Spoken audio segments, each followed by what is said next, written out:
Dejiny Ukrajiny.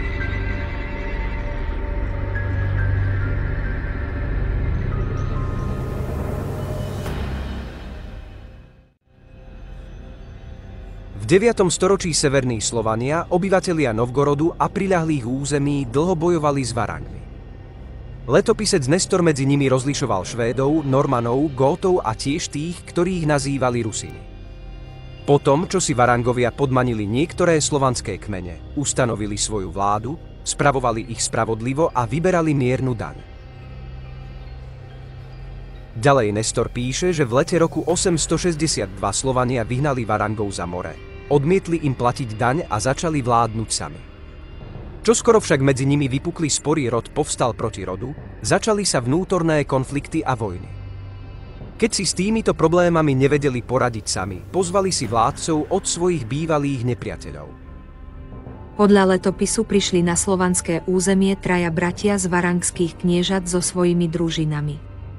Najstarší, Rurik, sa usadil v Novgorode, Sineus pri Bielom jazere a Truvor v Izborsku. Nestor uvádza, že práve vtedy sa tieto územia začali nazývať Rusí. O 2 roky neskôr, po smrti Sineusa a Truvora, Rurik pripojil ich územia k svojmu kniežatstvu a neskôr rozšíril svoju vládu aj na ďalšie severné oblasti. K tomuto obdobiu letopis pripája ďalšiu významnú udalosť. Dvaja bojarovia, Askold a Dir, požiadali Rurika o povolenie vydať sa so svojou družinou po Dnepri a dorazili do Kieva. Počas cesty sa spýtali, či je toto mesto.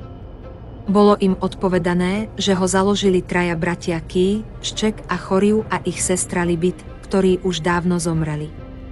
Kievčania v tom čase platili daň Chazarom.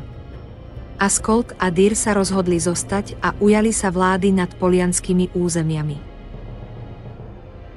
Podľa Nestorovho letopisu tak na konci 9. storočia Varangovia založili na slovanských územiach dve kniežatstvá, Rurik na severe v Novgorode a Askold s Dirom na juhu v Kieve. Táto legenda sa stala základom tzv. Normandskej teórie vzniku Kievskej Rusy.